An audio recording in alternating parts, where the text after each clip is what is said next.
Hello, everyone. Welcome to the April 24 meeting of the Open Space and Ecology Committee. Call to order. Mary Rogers. Here. Michelle Salmon. Here. Erin Becker is here. Glenn Feldman. Here. Barbara Ebel. Here. And Shauna Calmes. Here. And I would like to note that Jason Noonan is not able to be with us today.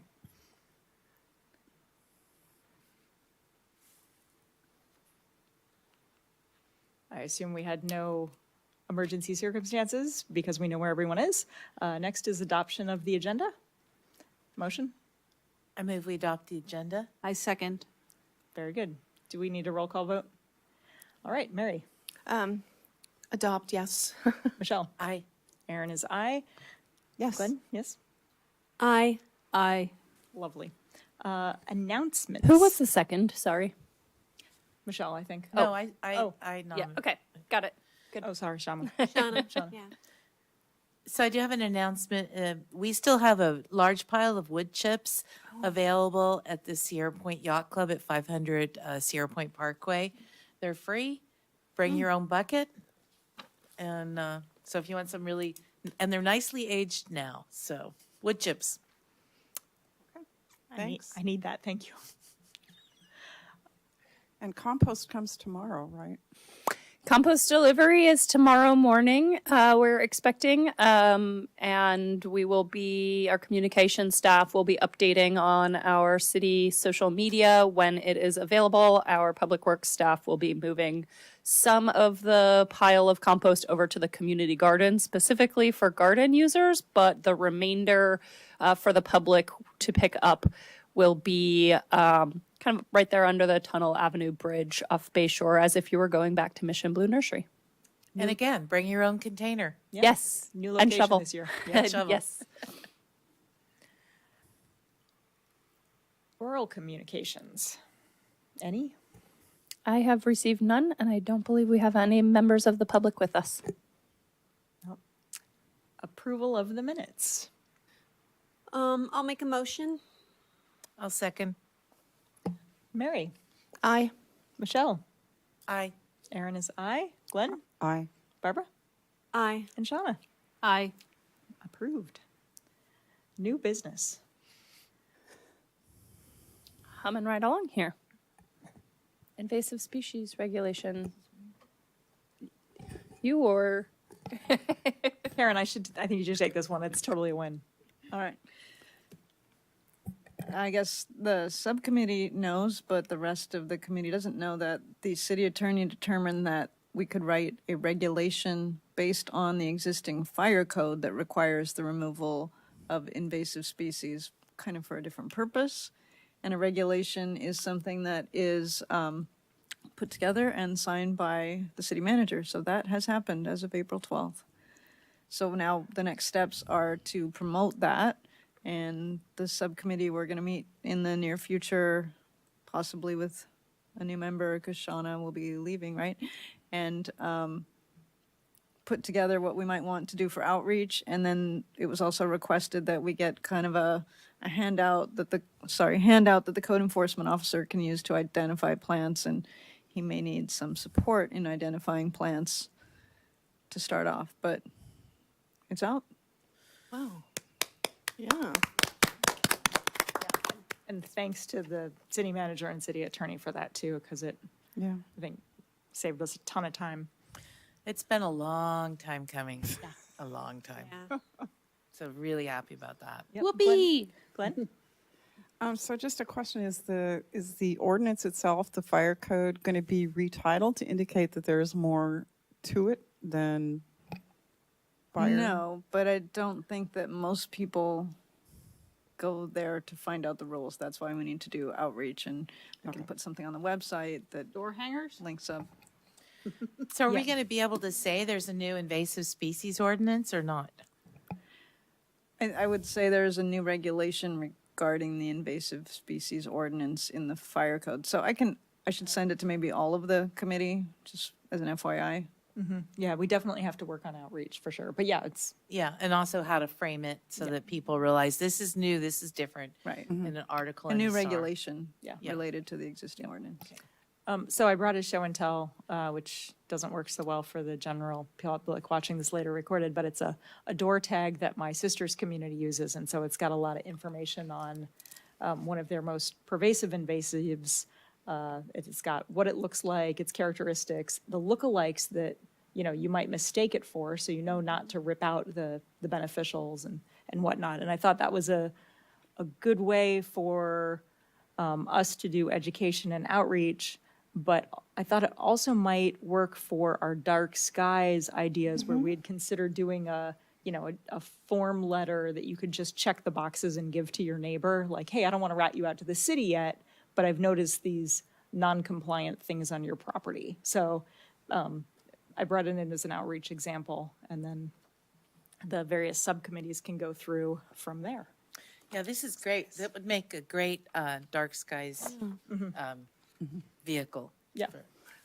Could we get the post office to deliver those to the residents? No. No? Oh, okay. Wow. That was fast. We would have to do a mailing, Okay. or else we put these on people's doors. You cannot put this in their post box unless you have mailed it. Okay. The only way to get the post office to do it is to pay for it. Yeah. Oh, okay. Pay All right. postage. There are kids in town though, and I think some of them have to do community servicey type things. Maybe we could get some child labor to Drafting. do this. It'd be really good if we could just give them pictures of the plants and see what they come up with too. Yeah. Or Ariel loves designing that kind of stuff. And Bob Sage does too, actually. Yeah. Okay. Bob's services are in heavy demand though. Yeah, I miss services. But I think we should try to do it with volunteers. Okay. So we can take that one to subcommittee. I don't suppose you have the table here, do you? I think we've discussed it in previous meetings, so it doesn't matter so much. But we basically have about 13 different species that are divided into columns, and one is do not plant, and that's all 13 of those. That was attached with our, Oh, it was in the agenda packet. Good yeah, point. you Yep. just had to really scroll down a long ways to get there. Right. So we had, I'm calling them highly invasive plants or Yes. HIP. there you go. Oh. Yeah, so do not plant those. So And here then- it is on the screen. Perfect. Okay. And if you keep going down, it has there we go. Yep. So do not plant, must remove, or And clear or- 2 feet from yeah. perimeter.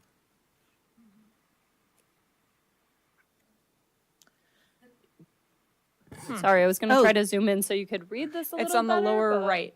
It's that little bar because it's a PDF. I think my Zoom controls might be on top of mine. This looks like a previous version of the list There we go. Yes. before I what- fixed them. Yes, that's what we have. Great. Yep. Broom, But we're going to replace it with the right version, aren't we?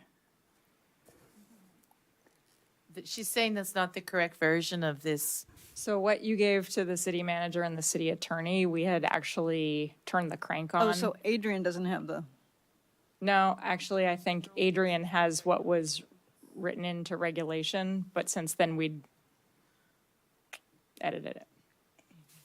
all right, let's talk about that with the subcommittee. Okay.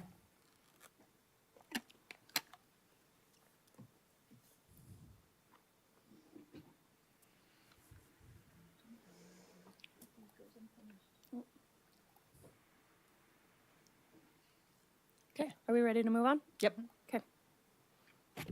Erin, do you want to start the update on this? Sure. We've had a couple different meetings. Do you want to do it? No. What? I only knew about one. Oh, so we had one, you and Jason were at different meetings, I think. Okay. Is that how that worked? It was basically the same meeting twice. We had the same meeting twice. Okay. To discuss now I'm less the, upset. yep, to discuss the priority conservation area grant application. I think when we left this meeting a month ago, we had a couple options. We were going to look into the Peking Handicraft property and other properties that might exist in the acres. And we were also had an idea to do a seed bank. And so the subcommittee meetings were basically to gather information, share information, and figure out what to down select on. The seed bank idea, I think we still liked it and kept it kind of in the running, but it was hard to see the regional benefit. It was really pretty much San Bruno Mountain, and since it's a 9-county area, it was a little harder. The Peking Handicraft property ended up being way over the scope of the grant application itself, like a lot. So luckily, the property in the acres is, it's still kind of a big ask, but it's more reasonable than Peking Handicraft. Am I saying that name right? Okay. And I think we got the go-ahead from staff to put in the letter of intent on that property. So the good news is that it's between two already conserved properties. So we have the opportunity to make a bridge. So the regional benefit is, that eventually, we could decide to widen or formalize trails up there. It's a more protected area in the acres. Which number on So the map? so what you're looking at right now is the hairpin above Firth Park. And so I believe it's this 196 right here. Yeah, it's right there in the middle. So basically up from Firth yeah. Park, Firth Canyon. And would connect this kind of gap here. Yep, and it's currently for sale. So the letter of intent will go in that the city's gonna put an offer in with whatever the grantee is willing to grant, and we will, see what we can do from there. And then, if they approve our letter of intent, then we have the we have the ability to go forward with a formal application. Yeah. The lot's not particularly buildable because it's a heavy watershed. Which also makes it particularly important for conservation. Yeah. So we're going for just that one piece? Okay. Yeah, the scope of the grant is 200,000 to $1 million. So for this one parcel, and then we're anticipating that we would have a more competitive application if we, potentially talk about habitat improvements, resiliency improvements, dealing with drainage issues, things of that nature. So, we're gonna try to write that up in a way that, basically includes that as like our preferred version, but maybe gives them an out that like if they only want to give us the money to buy the property, like we can start with that, and but our preferred would be to get the money to do some improvements as well. How much did the Peking Handicraft property come in at? The number they told me, which was nothing formal, it was like one member of the family that I managed to get on the phone, said they hadn't talked about it in a while, but they had been previously talking about $8 million. So Huh. a few times more than we. It's one of those for sale properties. And it's not, it's not really on the market. They didn't, I talked to somebody. He said he'd talked to the family, didn't get back to me, but he had thrown out that number. And I assume if there was really any, there, they would have followed up. That's been a couple of weeks now. So, yeah, I just don't think, the maximum grant is $1 million. I don't think there's.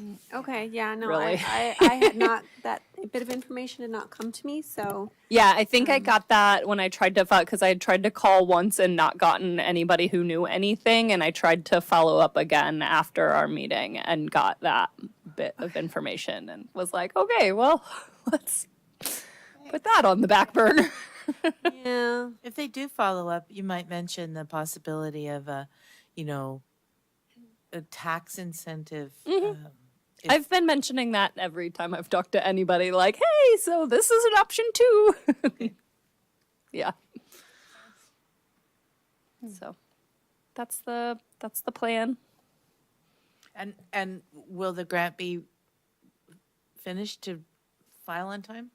Well, the letter of intent is due May 8th. So, I mean, it's pretty simple. We need to draft it, but it's pretty simple. We're not going to go into, price negotiations at this point in time. We're going to at this point in time, I don't think we need to. We put in a concept application and, very rough budget numbers and see if they want to invite us to do a full application. And if they do, then we, And if they don't, Yeah. can we go ahead and pursue it under the fact that, we have funds or, we were supposed to be able to buy what, important areas that come available over the last several years?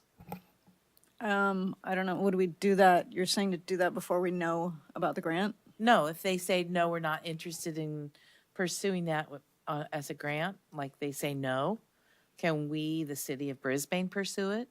Yeah, we can run it up the flagpole. I would say I'd start with the city manager about bringing it to council and What are they asking for the property? 550,000, Oh, okay. Okay. which we thought was high, but It is high. I was speaking to a real estate person around town, and they said they had approved plans. As far as he was concerned, that's why it was so high. They Yeah, have plans, they're not approved plans. Oh, really? Yeah, they have drafted plans. Yes. They have to be approved by the people who approve stuff where there's a watershed. Yeah. And I doubt that's happened. nor the city, and they had, the driveway on their property when they need a road from an existing road. So they did not have infrastructure. From They where had we're a about to little, go on our hike. a sketch for their houses that they proposed. Okay.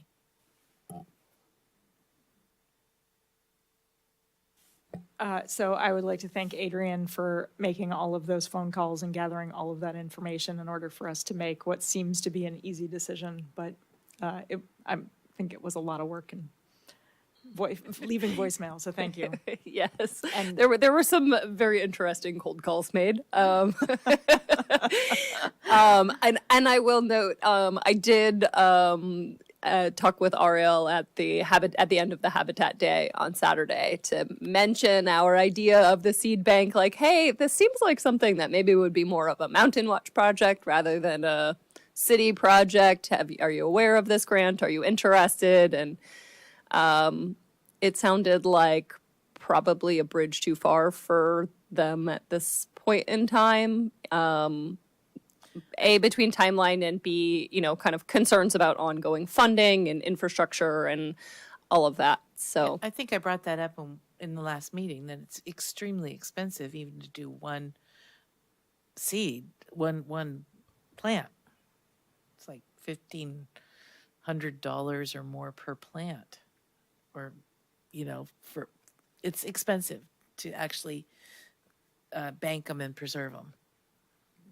So like Kyra, Yeah, I don't think we need to go that far, though. Like a normal native seed will, keep its viability for 5-ish years. And so the thought is just to keep rotating. oh, we did that already. Yeah, well, there you go. I was would have a bigger stash so that we could spray a hillside if there's a fire. yeah. Yeah. So anyhow, I did pass it along, but Okay. oh, we are zipping quite along here. So staff updates. I have a couple of items. The invasive species letters to nurseries was sent via certified mail last Wednesday. Thank you to Alejandra for helping me with that mailing. Certified mail is no joke to compile, but we got that out. What were there? There were 30 nurseries. So those were sent last Wednesday. If anybody wants hard copies to do your follow-up, let me know and I can print them for you. But otherwise, it's been a week. They're probably getting there by now. So I feel like you could probably go ahead and start your follow-up outreach, in the next week or two would probably be good and timely. And then we also had the first part of the tree inventory was completed. There's a second arborist coming May 7th to 16th who will be finishing up the tree inventory. Based on the count of trees that they have right now, which I forget what it was, 2,200 or something like that, they expect to be able to cover all areas of the city, including the acres. TBD if that means they'll get through all of the acres in our 5,000 trees, but definitely everywhere else in the city, and likely at least a portion, if not all, of the acres will be covered by the inventory. So that was some good news. Can I ask a question on that? Sure. Adrian, when you're talking about city trees, are they actually also measuring the distance from the center of the street out to where the city actually has authority? I believe so. I mean, they're doing all city properties and rights of way. Okay, I'm worried about the rights of way part. For vegetation management contractors, Bob was familiar with an app, and we're pretty sure that our tree company has either a similar app or a different app that shows you the property lines right on an aerial photo. Okay. It's just hard because there are times when it looks like it's a personal tree and it's actually on city property. So it is a city tree. I mean, they're going off of property lines and detailed GIS maps that are geolocating them at that moment. So, and we did tell them, I mean, I believe this was in our kind of very early kind of guidance to them about priorities, that if you're not sure, if it's on a line or you're not sure, include it. Okay. I think was kind of err on the side of including and maybe, note it somehow. But yeah, I think based on what I've seen from their kind of results so far, they're pretty precisely geolocating everything. Good. So we should be good there. Okay, I'm going to follow on to Michelle's question, mostly because I don't understand and I'm confused. If a city has an easement through a person's property and a tree falls in that easement, does that get counted as a city tree or a tree that belongs to the property owner? Is that kind of where you're going? No, I don't know that we're talking about easements so much I'm talking as in public particular right away. For instance, many people have their driveways and fences on city property in Brisbane, what is technically city property. And so I'm concerned because some trees would appear to be someone's personal tree when in actuality they are on city property and it's a city tree. So I'm not talking about if a city tree falls on somebody's, if there's an easement. If the tree is on an easement, I'm not sure where that falls. I don't know if that question has come up. I don't know if that makes that our tree or not. Yeah, for instance, there's a little portion of city property when you take the path from Sierra Point up to Humboldt. There's a vacant area there that's actually belongs to the city because it got landlocked, so the city was forced to buy it instead of building a road. And there's actually a really tree in such bad shape there, that needs to have its ivy stripped off or taken down because it's so bad. And that is a city tree. So these are the issues that concern me. Well, if it's on a marked city property, we gave them a map. Bob provided a map to the Planet Geo staff, a GIS map of all our city-owned properties. So if it's on a city-owned property, they should be marking it and, including maintenance needs as part of that report that they're doing, the inventory they're doing. That's all included. Good. There'll be a couple of trees that we'll be able to spot check that on. Yeah, that's excellent. Yep. I'm really glad we're doing that. So this probably should have been on my updates last month, but I hadn't put together very good notes. So we are working with Peninsula Clean Energy and their consultants, a firm called Optiny, on city fleet electrification planning. And as kind of prompted partially by the state's advanced clean fleet requirement, which we had to submit reporting, I believe it was due April 1st or something around there, March 31st, something like that, on our details of our medium and heavy duty fleet. The state requirements are such that any new purchases of medium or heavy duty vehicles, 50% from January 1st of this year onward need to be zero emission vehicles. And starting at the beginning of 2027, 100% of vehicles will need to be, of those medium and heavy duty vehicles will need to be. It does not cover emergency vehicles, so our police and fire vehicles aren't covered by that, but the planning that we're doing with this group is actually going to cover all of our city vehicles and help us to put together plans for, electrifying over time as many as conceivably possible at this point. So, that's in the works. I might talk about reach codes subcommittee time if we have. The last thing on my list is the Cal IPSI symposium is going to be virtual again. It's going to be October 23rd to 25th. I should have probably.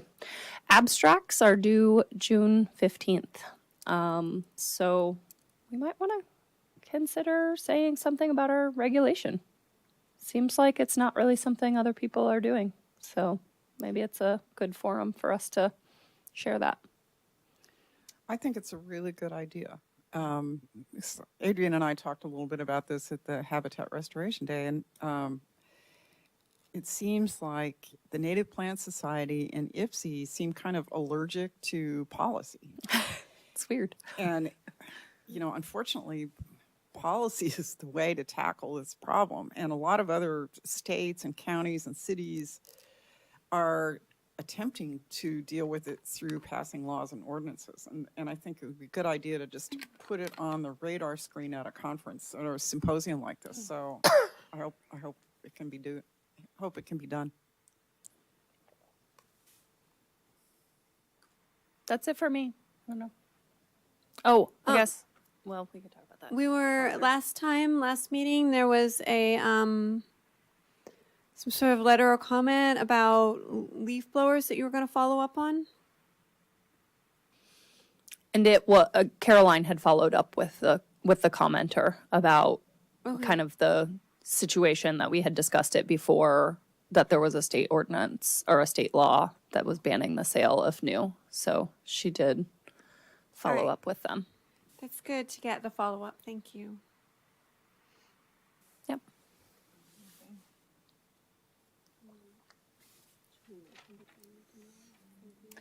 I have it in the calendar items, so. Other than subcommittee stuff, I don't have any updates.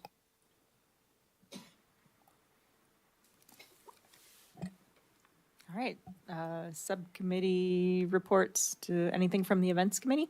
Yeah, it was really fun on Saturday, and we had like almost 50 people for the Habitat Restoration Day, and it was just a glorious day. We had people aged, like from like over 70 to 3 to, it was incredible. And Adrian and Jeff and Ariel. And then Glenn and I were there. And we had one planning commissioner there and her husband. And it was just a really awesome day. Yeah. Anything to add to that, Ariel? Adrian. Adrian. God, everybody's name starts with A these days. It's okay. I mean, you said it. It was great. It was a really beautiful day. It was a great event. Caroline posted some pictures in today's blast, including commenting about the 3 generations that were there. We had a volunteer group from a high school that had a bunch of members there. More high. So yeah, there were a lot of younger folks there, but just yeah, really great turnout. Really lovely day. We pulled a ton of broom, There was including some pretty monster ones. So that was fun. I didn't pull any monster ones, but I went off by myself, and because I can't do monster ones right now, but I pulled about 200 that were less than 2 feet tall, little tiny ones. I just sat down on the trail and just. It was really fun. It was really fun. We did have a mom and her son that came to our January one, and they came back to this one, and the son brought another friend who also needed points for school. So it was great. Yeah. Yeah. Excellent. I love that we're on the volunteer rotation. This is good. And the Mission Blue butterflies were flying, and so were the variegated checker spots, and it was just like crazy gorgeous. Yeah. I had ended up having to work, and I was going to make this one, and I ended up having to work. So I'm glad at least there were a lot of other people there, but I am kind of jealous that you guys had such a great time. Yeah. I would be jealous too. It was good. It was fun. We did, Jeff and Ariel and I talked a little bit briefly at the end about dates for summer event. And I think we're looking at the middle 2 weekends of July. So if anybody has any like local events we want to avoid conflicting with that you're aware of in that time frame, let us know. Otherwise, I think for the 3 of us, Late July? Mid-July. mid-July. So not the first weekend because that would be like 4th of July July. 6th, so 4th of July weekend, and then not the very last weekend because I'm going to be leaving town. So I think it's like the 13th and 20th or something Third like weekend that. is usually the citywide garage sale. The third Yeah, weekend you is. want to avoid that.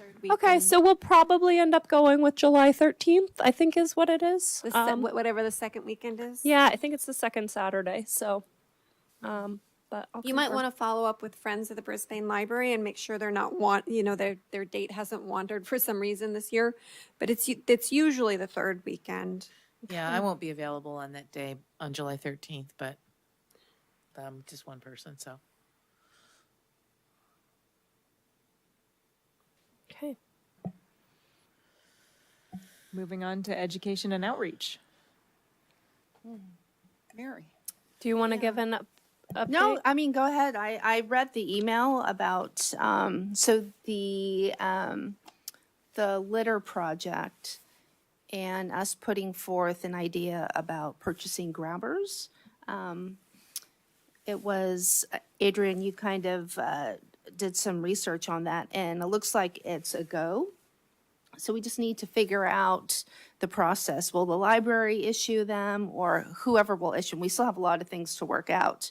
But the idea was put forth to Randy, I guess, and Parks and Rec, is what I gather. Yes, well, so for that one, it had come up also at our green team meeting, and I talked with Randy and some Park and Rec staff. So since I sent you the update last week, I talked with Noreen, our Parks and Rec director, today about kind of locations for hosting it and how we would want to, organize that. And she suggested a subcommittee, the OSEC subcommittee, so Mary and Glenn meet with representatives from Park and Rec Commission and the Youth Advisory Committee, and we get the YAC involved. She mentioned, we could do something maybe with the BES after school program. We could host at the pool or at the senior center. So a lot of various options. We could, of course, still try to see if the library would host it, but that's an ask, not something that we control the operations. So if that's the best option, then we should go ahead and make that ask. But we thought it might be good to go ahead and try to have a subcommittee meeting to kind of work through some of those details. And we also talked about it at our green team meeting today and had some additional suggestions for like including a map of trash cans that people can put the collected waste in and things of that nature. So Yeah, the city's done away with some of the public garbage cans lately. There was the one out by Madhouse that disappeared a couple years ago, and there was one somewhere else that disappeared too. So I was wondering, you know, I just was sort of wondering why the city's decreased the number of public garbage cans. I You don't know probably that I don't can have that answer. answer off the top of your head. Okay, well, good question. Something to think about. But more would be a great idea. Unless there's some specific reason that we have less. I mean, it may have to do with collection, maybe. and pickup locations and who's doing the collecting. So yeah, we can, as we look into the locations to create a map of where they exist, we may. Yeah, and you may Identify find locations. we might identify some spots that just are like, you know, garbage can deserts. You know, one thing that might help, instead of like passing grabbers out for people to keep, you know, having a different places where we know litter happens a lot, and having like, you can pick up your grabber here and walk with it, and then you can leave it here. Kind of like they do with those bicycles. Those bicycles have locks and tracking that keep them from disappearing. We did talk about that and don't think that they would likely stay in those locations very long. So we're gonna not take that approach, but Okay. have them available for checkout from various locations. We've also talked about the possibility of doing it like we do the Adopt a Drain and giving the materials to, you know, grabbers to people who will commit to picking up from a certain area or on a certain frequency or whatever, the way, you know, we give a rake to people who will keep the storm drain they adopt clear. So it might be both and.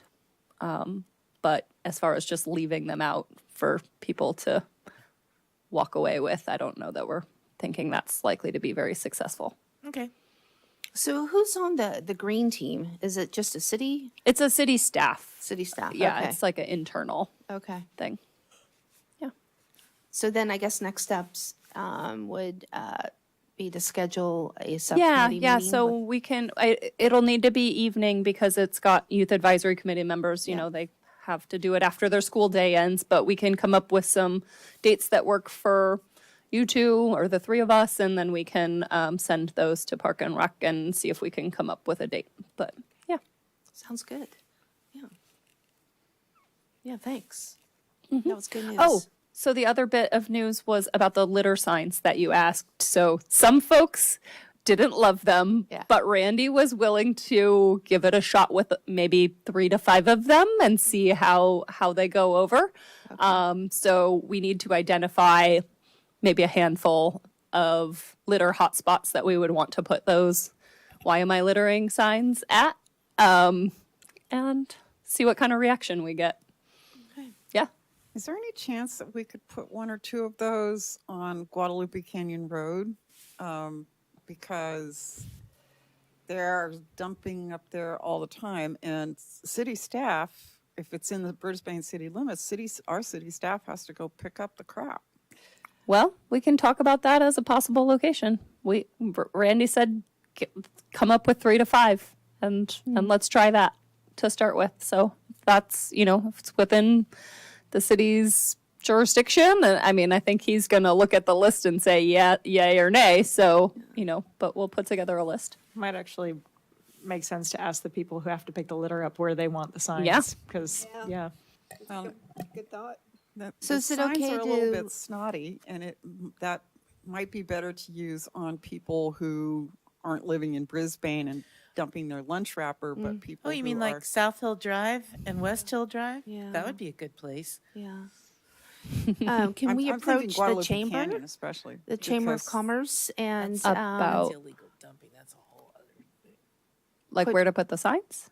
no, or not, what do you not mean? to put the signs, but to get the local businesses on board with picking up their trash along the, like all the lunch trash, and providing grabbers to those companies and a couple I think we should signs. talk about that at the subcommittee. Okay.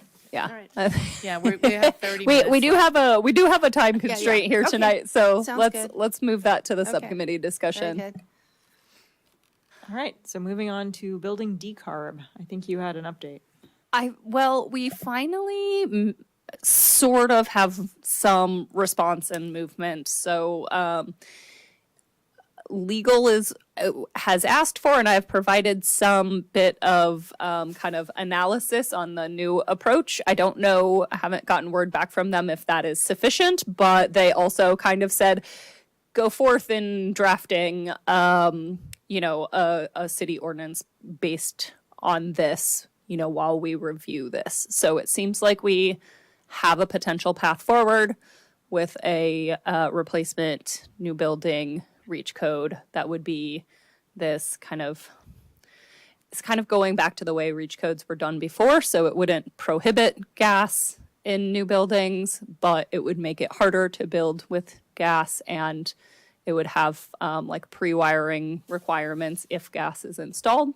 So economically would really push people towards all electric. So if the subcommittee wants to talk at some point offline about kind of getting together, I talked with the planner, Jeremiah, who works on this with me, and he said, yeah, you guys go ahead and take a first stab at that. We also need to look at, there's an intervening code update on electric vehicle requirements that's going to mean we're going to need to tweak a couple minor things on our existing EV code. So yeah, we've got something to work on, and hopefully we'll be able to move that forward later this year. Just a kind of unrelated question. Will we ever have a charging station again at the shopping center? I'm working on that too. I should have had a staff update on that. Peninsula Clean Energy has a local agency grant that is specifically for the city of Brisbane to use for city projects under the energy and emissions reduction kind of whatever you want. They're really kind of pitching it as do your building electrification projects and et cetera, et cetera. So I'm eyeballing that funding for the replacement charger, and I've gotten a couple of quotes working with ChargePoint on getting them to give us a more accurate quote because I need to have at least a couple to compare. Yeah. Do we want to work with ChargePoint again? I don't know if I can say that I do, but they are a big player in the game, and they were knocking down my door about giving me a quote to rip and replace our defunct charger with their name on it. So I said, sure, go ahead and give me a quote. Did you just say remove the old one? Yeah. Well, that's exciting. Yeah. It's got to come out and a new one go in. So that's, yes, I'm trying to see if we can get that finally moving. Okay. There's no other grant funds that will pay for that kind of project. So, yeah. Cool. Glad to hear it. That's been out of commission for what, 18 months or something? Almost 2 years. 2 years. Yeah, June I think will be 2 years. I actually parked there the other day. Well, eventually you might not get to park in those spots again unless you're charging. That would be That's great. my hope. That would be great. Moving on to open space plan update. We don't have an update this month. Okay. Well, hopefully. But you did post the new plan, Oh, yeah, you right? The did. I amended haven't plan. been able to find it though. Did you search open space plan? It's, Yeah. I don't find. I tried. I couldn't find it, but I did read your email. So Search on our yeah. site's not really good. And then I sent the letters to the acres owners. Oh, good. Oh, yeah. Any responses? No, you guys wanted to modify the yeah. letter. We wanted to We want to sign the letter. and see the letter and sign the letter. Yeah. Oh, I sent the letter. I thought Yeah. you wanted to modify it to be from Okay. you. Yeah. We will. Alrighty. We Okay. need to get together and do that. Okay. We need. Okay. Okay. Yeah, we we'll will do a that. little subcommittee. All right, let me Okay. know. Okay. That so was our bad. okay.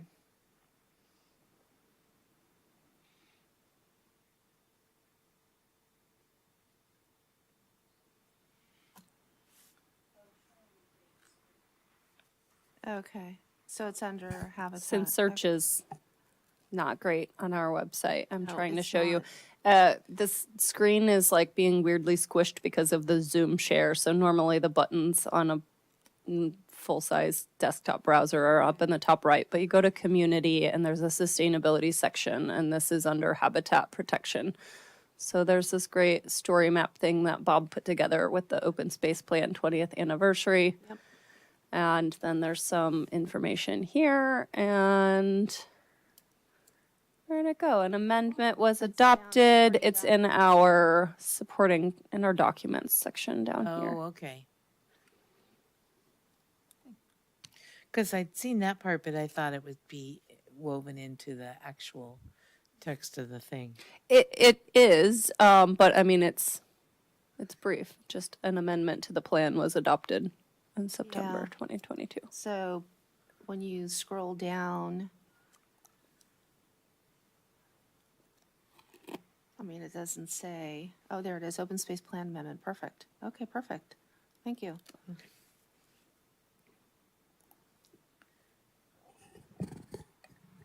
Okay, moving on to the frog habitat.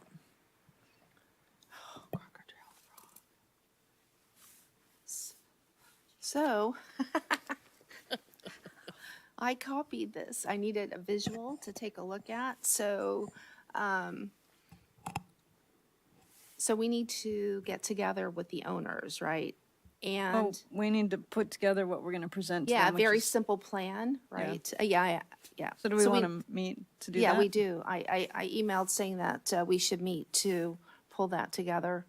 Yeah, I think I said, do you guys want to meet? And you're the only one I heard back. I'm the only one who, Well, yeah. Well, I don't know, maybe Shauna answered. Shauna Did you? won't be here, and Jason's the other. So okay. I Yeah. can join on that committee. I can join on that committee until we get a new member in the OSEC, if you want. You don't want to join? The frog habitat, of course. Yeah. I love frogs.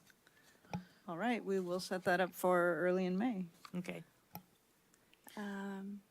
Is it okay to ask Paul Buscal if he wants to provide any input? Since he kind of maintains that and has done a fantastic job. I think he's out of commission for, I bumped into him, he's out of commission for a while, he has a cast, he had some surgery done, but I think he would be willing to provide some input. Yeah, I don't think anything we do is closed meeting, so Right, okay, all righty. Tons of tadpoles in there. Tons. Okay. I guess we talked already about invasive Yeah. species. Yep, we did. And dark skies, we're going to talk a lot about that tonight. Yeah, we haven't had a meeting, I don't think, between the last No. second this one, so we need to, maybe push forward that our outreach a little bit, and then we're going to be having our walk later tonight. So I think that's all I need to say about that at this moment. Goodbye. And we already talked about tree issues. Yeah. I don't think we talked about everything about tree issues. I think we have some more stuff that we're all, I think, kind of the public is in large part heartbroken by the removal of the tree on, was that Mariposa? Corner of San Bruno Avenue and San- Mariposa. San Bruno and Mariposa. I think we still need to follow up with our tree ordinance. We've talked to this about council. Council seemed like they were open to the idea, but Which idea? of revisiting our tree ordinance, tree removal ordinance. But I don't know if we need to have them make that official to kind of reopen that ordinance or not, or if we just do it and then present them something. I'm not sure. and that's a planning ordinance, and it was led by planning staff. Yeah. So I don't. Okay. We could, but I don't think it would get anywhere to bring them proposed changes without their buy-in. Okay. So we need buy-in from council or staff?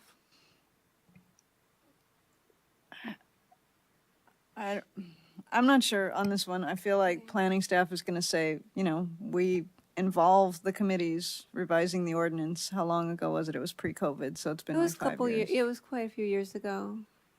And we did appreciate being involved, but I think the last 5 years have shown that, has shown that we didn't really accomplish what we set out to accomplish with that ordinance. So I think it's, and like I said, I got the impression from council that they were willing to let us revisit it. So maybe we should just, How was that? it was at a meeting, like With the a while liaisons? ago at a city council meeting, it came up. I don't remember how it came up, but and I don't remember what was said, and I'm not even going to try because it was a couple years ago, and I'm shot at this moment. How about, let me throw out a suggestion that we Yeah. see what we get with the Planet Geo work, the subcommittee meets, and we talk about what the goals would be with regard to revising an ordinance, and then Yeah. staff can try to look into, is the planning staff open to it, or do we need to ask council via the liaisons or via council meeting or whatever? Because I think at this point, if we just go in cold and say, we don't like it, it's not going to be very well received. Yeah, I mean, it's not a question of not liking it or not. It's a question of we didn't accomplish what we set out to accomplish. that the planning It's not a staff personal thing. I know, but I think the planning staff would say they disagree and they think it was what the goal was accomplished. That's the problem. Maybe mean, we should go through the Okay. ordinance, the subcommittee go through the ordinance Yeah. and really outline the things that we feel are not working and make a case Yeah. on that, and then go to the planning staff and say, these are the things we're not comfortable with or we feel Yeah. are not working. Is there any room for us to make some changes in conjunction with you Yeah. here? And that's what I'm on saying, this. but not to make Yeah. it be that onerous, but at least No, a few just- bullet points, kind Yeah. of the high level. Yeah, that's fine. I was just not, I just wanted to get some clarity on how we could move forward. I wasn't trying to set up an antagonistic situation. Yeah, so I think we need to hit, Yeah. as the subcommittee, hit the high points, and then we'll figure out how Okay, to bring great. that forward. Glenn, you have a comment? Short of revising the ordinance, I've been thinking about this. There might be something we could do. I did go back and read the ordinance, and the number of trees, the types of trees that are eligible and are protected under the ordinance is very small. On the 4 blocks right around me, and I live on Lower San Bruno Avenue, I'm half a block away from San Bruno and Mariposa. By my count, we have lost 11 big trees from that area in the last 5 years. In other words, most of our tree cover are big trees. The trees that we've lost are not covered by the ordinance. Right. So I think that's one of the issues that people would like to address by revisiting the ordinance. However, another thing that we might do, because most of these trees are on private property, in fact, I think all of them were, we might talk to whomever it is that approves tree removal permits and simply suggest that when someone applies for a permit, that they're given a sheet of information that says, that talks about the value of large trees. It says, have you thought about the fact that you may need an air conditioner after you get rid of this tree? That all cities are heating up because of climate change, the urban heat island effect, and trees are one of the big ways to slow that down. In other words, get the people who give permits to talk to property owners a little bit more and see if we can get them to rethink their decision. I don't think that's going to do as much as a change to the ordinance, but it's something that maybe we could try. End of my suggestion. Yeah, the other suggestion that I had, and especially in response to that tree, is that we have a volunteer group, form a volunteer group that we can, help with, who will go and help people with trees like that to kind of mitigate the problems that make them want to take them down, like sweeping the sidewalk or raking the pine needles or cleaning their gutters, things like that. so that the tree becomes a cherished thing instead of a nuisance, because we've helped alleviate the issues that are causing the nuisance with a group of volunteers. And this is one of the things I saw with the tree committee all along, that I wanted to form kind of a citizen group to help with issues when people need help. I mean, how hard is it to help somebody rake, especially an older person? And in that area, there are a lot of older people. And in case in point, that tree was in the yard of someone who was, so things like that. I like that idea too. I'm going to do a quick time check. When did we want to finish this meeting to go to Firth Park? No. No later than 7:15, but probably at this point we're just about 7 o'clock. So Okay, we so should my wrap up question as is soon going to as- be, should we agendize discussion of tree issues and the removal of large trees for the next meeting? Or should we wait to see what subcommittee comes up with? Or should we decide a week before the meeting whether or not we want to put that on the agenda? I I'm looking at mean, you. it's always nice to decide sooner than later what's going to be on the agenda. I was thinking we would start in subcommittee. I mean, how does the rest of the subcommittee Well, at this feel? point, the subcommittee's you and me, Barbara, so I'm Okay. suggesting that Glenn join the subcommittee. I can join it temporarily. Okay. And I did submit a database of trees. Yes. And I was hoping that we would get some feedback and do some updating if need be before I threw in the towel on it, but I haven't received any input at all. So, And you sent a follow-up to me, I think it was yesterday or this morning. Well, but I I'm mean- not the one, it's more on the Keegan You know, and Karen front, so I yeah. passed it along. So one of the problems with Outlook is that it really buries attachments. Yeah. So I'm very sorry that we did not respond to that, but I only had to miss it for a very short time for a couple of times, for Outlook to completely have eaten it. I hate Outlook. I hate Outlook. So could we start off by Karen, by you sending that out to everybody again so that we can actually find the blinking thing? and for some reason or another, I can't access any of the cloud stuff at all Yeah, through I'm having Outlook. trouble with I that can too. only get it if people attach it as a Word document or whatever. Yeah, I have It just tells me that I'm not logged in despite the fact that I'm logged in Yeah. every single time. It's a complete waste of time to Yeah. do it. I have similar problems with that, and it doesn't play well with my firewall at work because they have Outlook too, and I don't know. Going back to an earlier comment about agendizing these private property trees, we don't have anything to do with. So we can't give you more information easily about why they were taken down. We can be the mouthpiece for the staff that is reviewing those. I think that we are better looking at the goal and making those bullet points and approaching first planning staff and going further if we need to than talking about one or two or three particular trees. Again, we're going to get the information from them. We're going to give it to you. You're not going to like the answer. We're going to go back to them. I think the agendizing is how to fix this going forward, not necessarily to just, point fingers at property owners for cutting down trees that we miss, but I get it. Should we move on to the Bayland specific plan chapters, which I'm sure have not moved forward, but one question I would have is, any idea, are we still saying 2030. No, I wish. When? No. Okay. Just out of information, the BDI is no longer looking at doing a tree nursery next to our nursery. Oh. What are they going to do with all their, where are they going to get all their trees? They're just going to buy them or? I have no idea. Okay. Anyway. No, that's all I know. Okay. And any update on the quarry plan timing? Yeah. Okay, thanks for letting us ask you that. I every did month. ask. Yep. I didn't get so there's anything something- concrete. Yep, I'm gonna keep it, Still, Yep.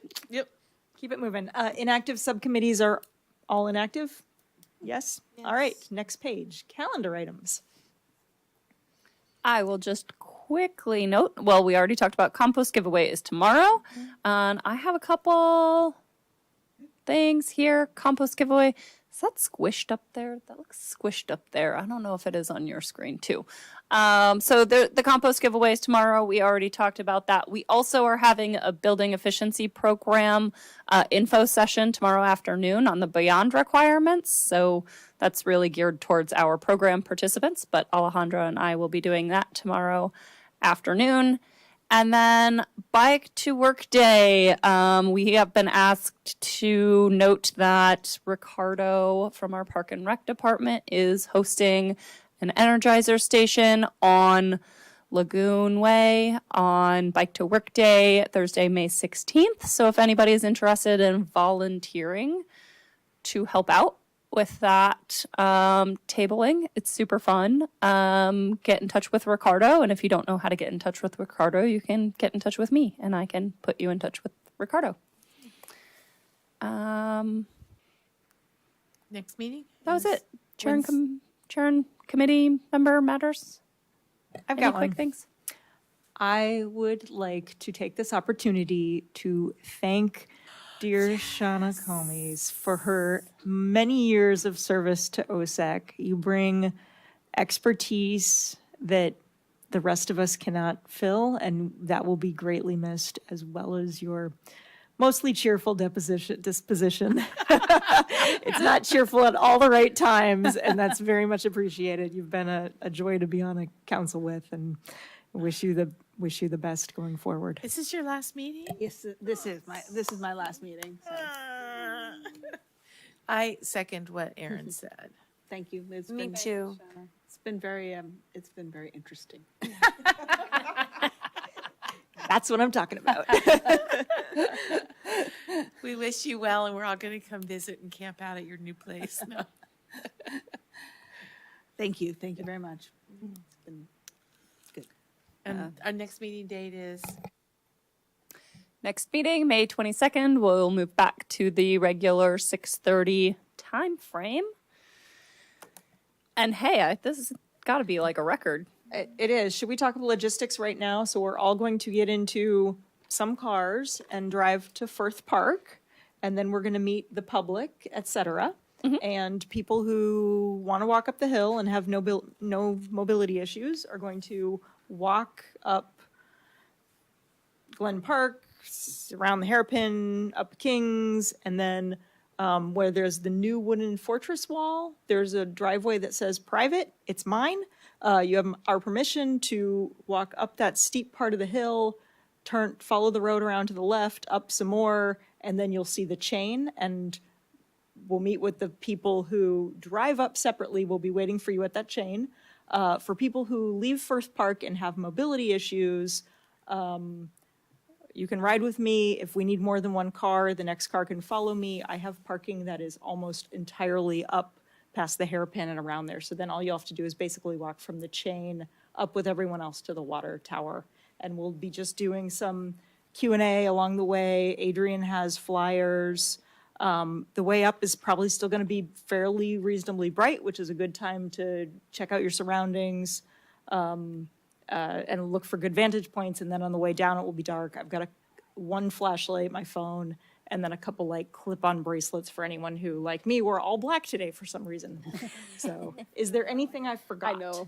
I was going to bring a headline. Totally forgot. Absolutely. And it's all paved roads. We're not going off trail. You don't have to worry about poison ivy. I think dogs are fine. I think that's it. Anything else? I think you've. Yeah. Alejandro said we have about 14 people attending. I'm not sure if any of you guys were any of those It's excellent. 14, but we had 14 people registered.